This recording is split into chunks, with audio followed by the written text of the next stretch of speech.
Comme vous allez le constater, nos invités estiment majoritairement qu'une bonne gestion de l'e-réputation s'opère en interne, au moins en partie. Ceci n'exclut toutefois pas le recours à des prestataires ou à des agences conseils.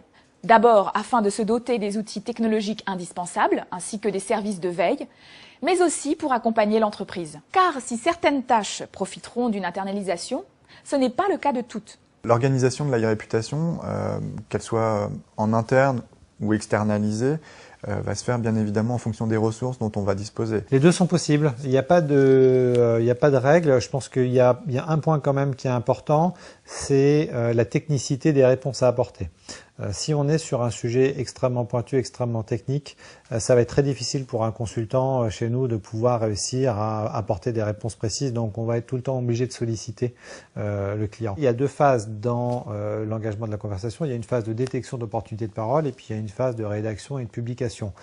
Ces deux phases peuvent être séparées. La phase de détection d'opportunités, elle peut être faite sans forcément connaître de manière très précise le métier du client, et cette phase-là est vraiment très longue. Il y a beaucoup de travail pour arriver à trouver ces opportunités, et donc elle peut être faite chez nous, et ensuite la réponse, elle, va être rédigée chez le client. C'est un petit peu comme dans une agence de relations presse. L'attaché de presse, elle n'est pas obligée de connaître parfaitement le métier du client, il faut qu'elle en sache un minimum pour pouvoir aller échanger avec un journaliste sur le sujet. En revanche, quand il y a un avis d'expert, c'est le client qui va rédiger l'avis d'expert. Là, on est un petit peu sur la même répartition. Après, c'est aussi une question de prix. Il y a des PME qui ont complètement outsourcé leur communication à des agences, et dans ce cas-là, ça veut dire qu'en fait, il va y avoir nécessité soit d'affecter une partie du budget de l'agence à la partie e-réputation, soit effectivement de rajouter une partie qui n'existe pas jusqu'à présent.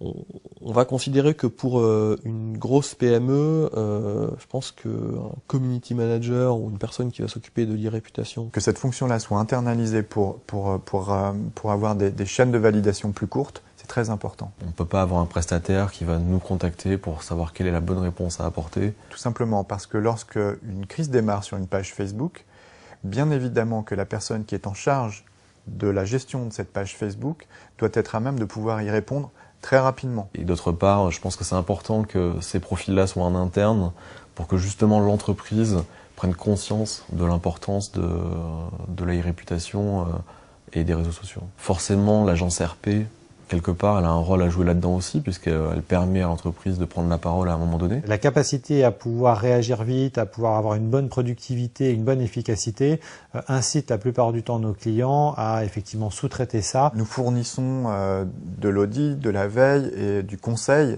c'est très important, c'est-à-dire que la lecture du tableau de bord de veille, plus les conseils associés, c'est notre valeur ajoutée. Donc l'intérêt de travailler aussi avec une agence, c'est d'avoir une productivité bien meilleure, une réactivité bien meilleure. Mais voilà, c'est uniquement dans le sens communication externe.